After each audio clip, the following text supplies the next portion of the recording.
마가복음 10장 13절에서 16절의 말씀입니다. 신약성경 71쪽에 있습니다. 마가복음 10장 13절에서 16절의 말씀입니다.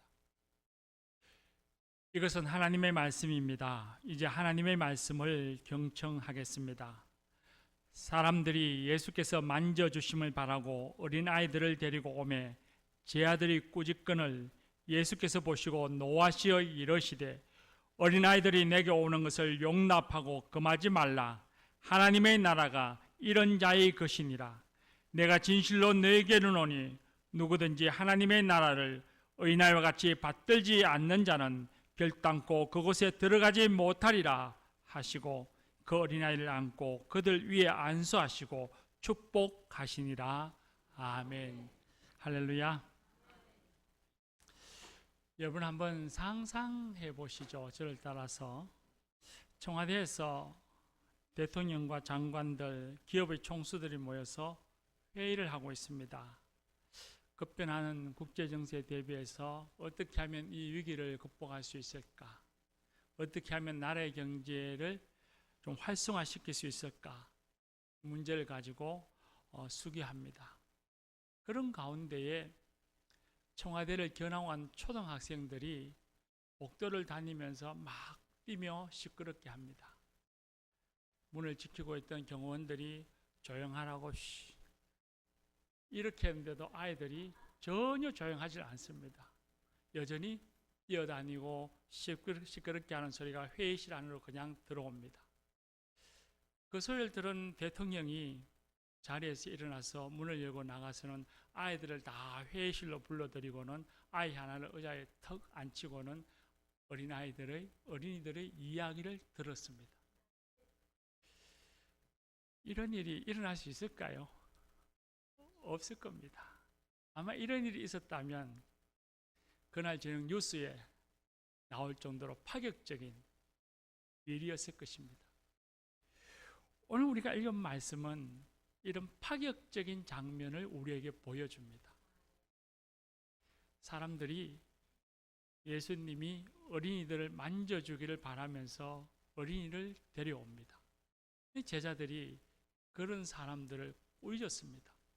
근데 예수님께서 그 모습을 보시고는 도리어 제자들을 꾸짖으시면서 어린이들, 자기에게 다가온 어린이들을 안으시고 그 어린이를 축복해 주셨습니다.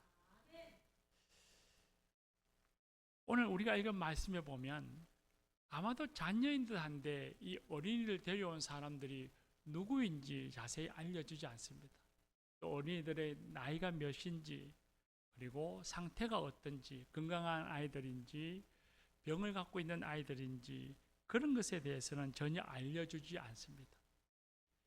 제 아들은 이 아이들과 사람들을 꾸짖었는데 꾸짖는 이유가 무엇인지도 성경은 우리에게 알려주시지 않습니다.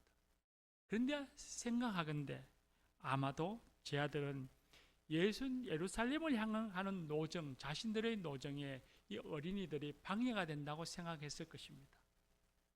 아니면 당대에 흔히 있는 어린이들을 무시하는 일들이 여전하고 일상인 그 시대의 사람들처럼 어린이들이 예수님의 사역의 대상이 되지 않는다고 생각해서 어린이들을 밀어냈을지도 모르겠습니다. 그런데 분명한 건 예수님의 모습을 보면 제 아들이 아무리 좋은 의도를 갖고 있었다 할지라도 제 아들의 행동이 잘못되었다는 것은 분명한 것 같습니다. 예수님이 제 아들의 행동을 보시고 노하셨습니다. 성경에서 예수님이 화를 내시는 경우는 거의 잘 없습니다. 근데 제자들에게 화를 내는 경우도 없는데 유일하게 이곳 말씀에서만 예수님이 제자들을 향해서 노하셨다 그렇게 말씀합니다. 노하신 것도 그냥 가볍게 질책하는 정도가 아닙니다. 헬라의 원어를 보면 심하게 꾸짖으셨다, 분노하셨다 그런 의미를 가진 단어가 사용되어집니다. 그래서 새 한글 성경에 보면 번역하기를 몹시 화를 내었다 그렇게 번역해 두었습니다. 그리고 말씀하시기를 오늘 우리가 읽은 15절 말씀에 보면 그렇게 진노하시고는 말씀하시기를 너희에게 이르노니 누구든지 하나님의 나라를 어린아이와 같이 받들지 아니하는 자는 결단코 그곳에 들어가지 못하리라 하셨습니다.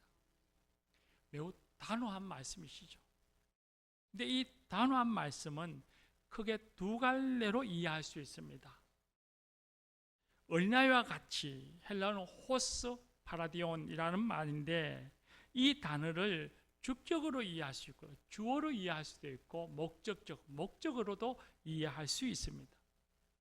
주격으로 이해하면 어린이가 받들듯이 하나님 나라를 받들지 않는 자는 하나님 나라에 들어가지 못하리라 하시는 말씀이 됩니다.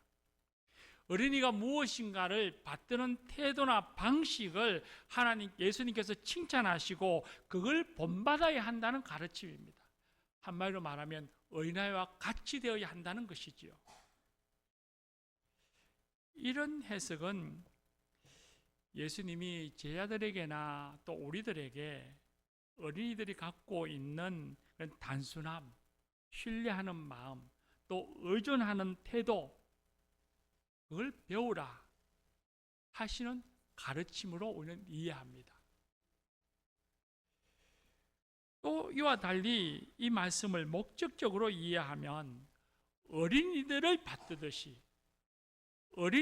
받들듯이 하나님 나라를 받들지 않는 자는 하나님 나라에 들어가지 못하리라 하시는 의미입니다. 제자들에게 예수님이 말씀하십니다. 너희는 여기 이 연약하고 보살핌이 필요한 어린이들조차도 제대로 받들지 않으면서 어떻게 하나님 나라를 받들 수 있겠느냐? 어린이를 받드는 것처럼 하나님 나라를 받들어야 한다는 말씀입니다.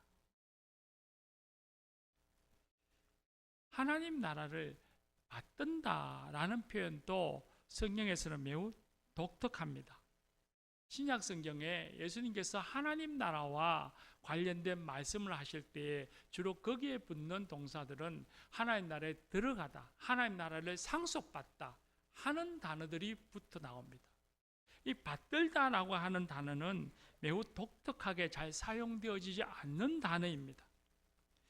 받들다라고 하는 단어가 헬라어로 데코마입니다. 근데 이 똑같은 단어가 어디에서 쓰여졌냐 하면 마가복음 9장 37절, 우리가 마가복음 10장을 읽었는데 바로 앞장 9장 37절에 보면 제자들이 예루살렘으로 올라가면서 자기들 간에 서로 다툽니다. 우리들 중에 누가 더 크냐?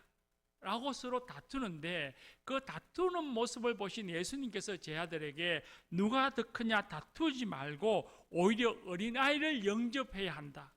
어린아이 하나를 영접하는 것이 곧 나를 영접하는 것이다 라고 말씀하셨습니다.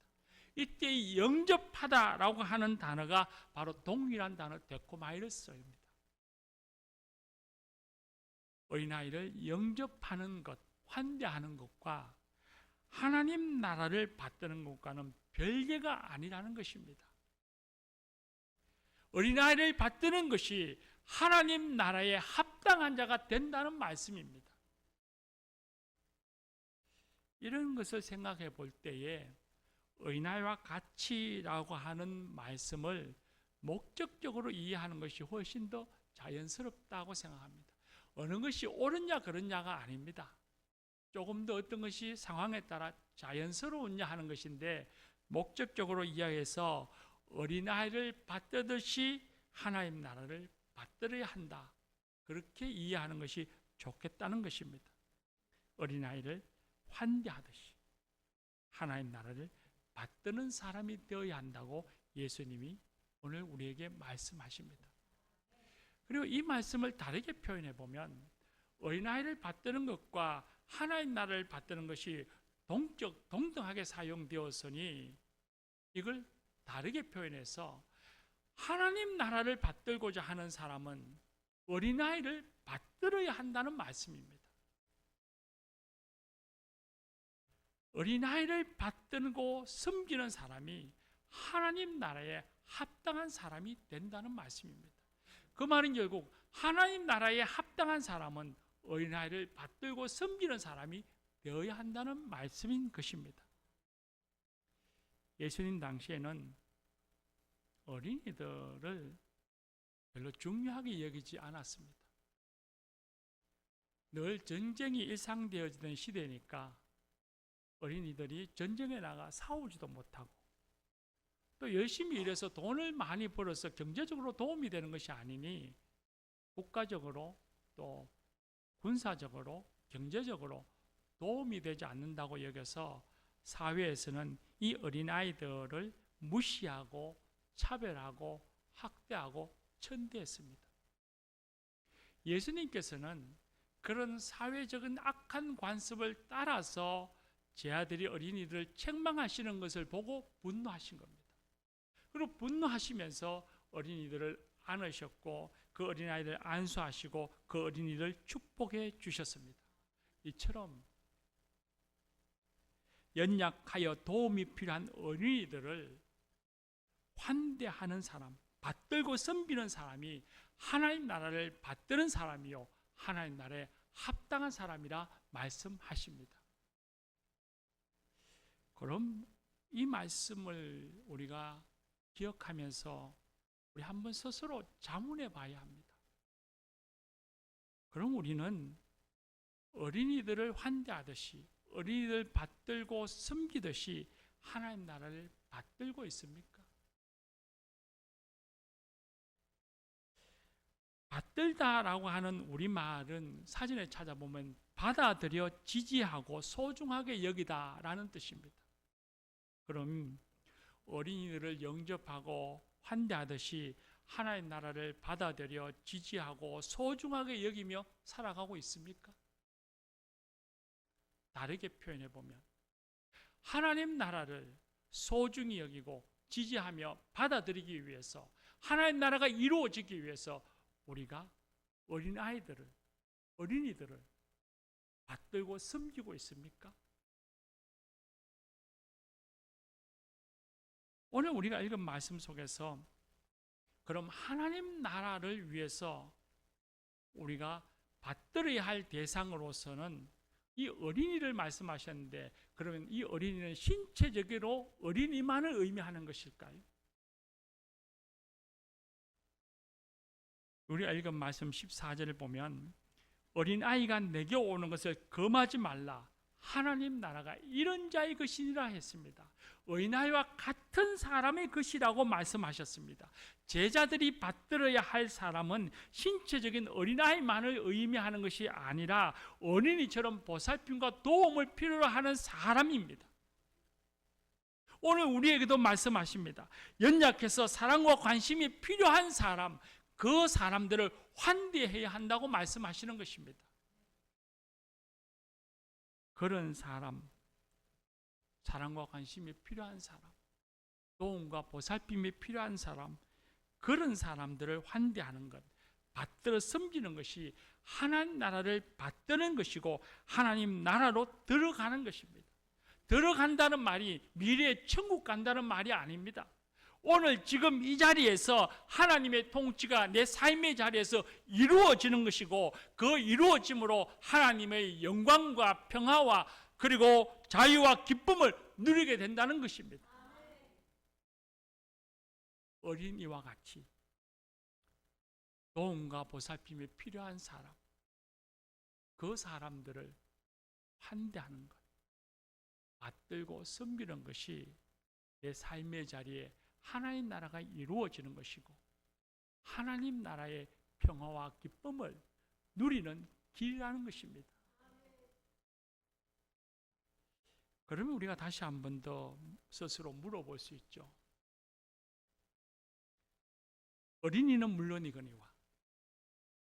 어린이는 물론이거니와 어린이와 같은 사람을 받들고 섬겨서 하나님 나라의 이루어짐과 그 나라의 평화와 기쁨을 여러분 누리고 계십니까?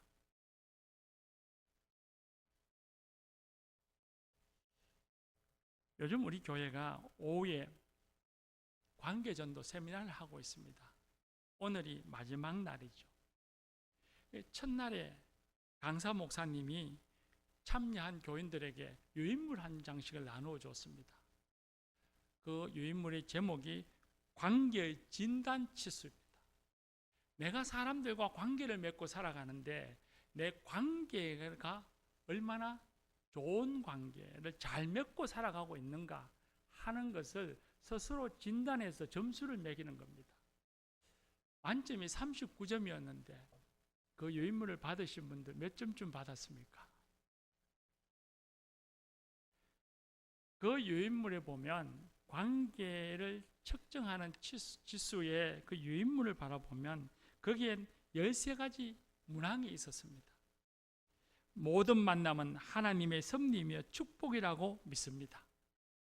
또 사람들과 좋은 관계를 맺기 위하여 기도하며 의식적으로 노력합니다 하는 그런 질문들 13가지 항목이 있었는데 그 중에서 제 눈을 끄는 것, 눈길을 끄는 것이 있었는데 일상에서 일보다 관계를 우선시 생각한다.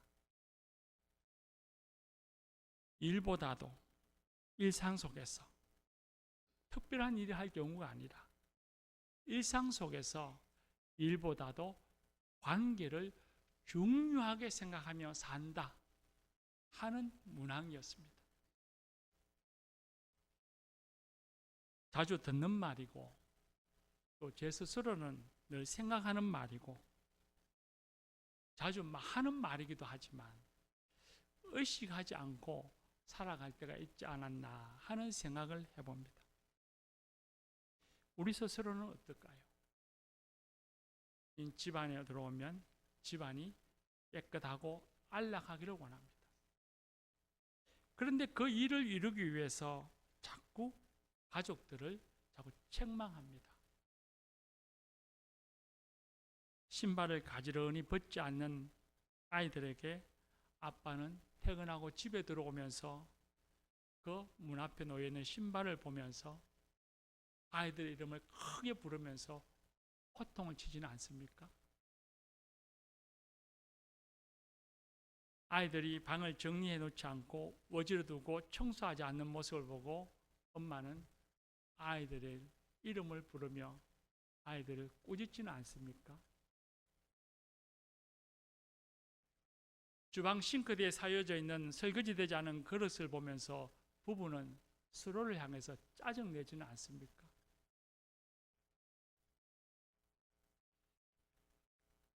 관계보다 일을 중요하게 여기니 사람들의 감정이나 형편에 대해서는 무시해버리고 먼저 비난하고 책망하는 일부터 먼저 하는 것입니다.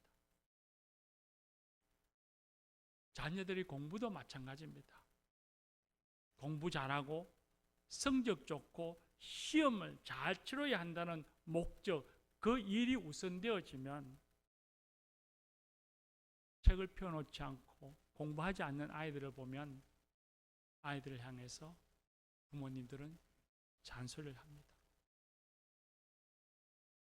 그 아이가 갖고 있는 마음이나 생각이 무엇인지, 아이가 놓여져 있는 상황이 무엇인지는 생각하지 않고 왜 공부하지 않느냐고 꾸짖기부터 먼저 합니다.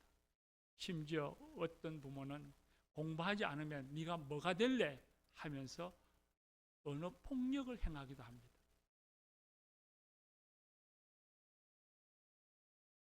일보다 관계가 우선되어지지 못하면서 생기는 어리석음이죠. 교회는 어떻습니까? 주방에서 설거지하는 일만 해도 그렇습니다. 깨끗하고 빠르게 설거지를 마쳐야 한다는 일이 우선되어지면서 함께하는 사람이 누구인지를 전혀 생각하지 않습니다. 내 뜻대로 되지 않고 내 마음에 들지 않는다고 함께하는 사람들에게 역정을 냅니다. 함께함에 대한 고마움도 없고 봉사의 기쁨도 잊어버리고 짜증을 내고 핀잔을 줘서 그 봉사의 자리가 불편하기만 합니다. 그가 누구인지, 어떻게 이 자리에 오게 되었는지, 함께하는 것이 얼마나 중요한 것인지, 정말 신앙의 가장 기본적인 것인데 그 기본적인 것마저도 일이 우선되어지면서 까맣게 잊고 마는 것입니다. 서로에 대한 환대가 없는 곳에, 서로에 대한 관심과 사랑, 보살핌과 도움이 없는 곳에 하나의 나라는 없습니다.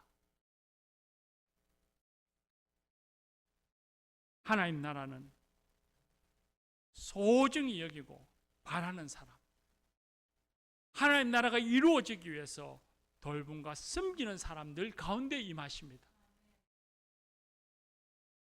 하나님 나라를 바라고 소중히 여기는 사람이라면 나 아닌 다른 이들을 돌보고 관심을 가지고 보살펴야만 합니다.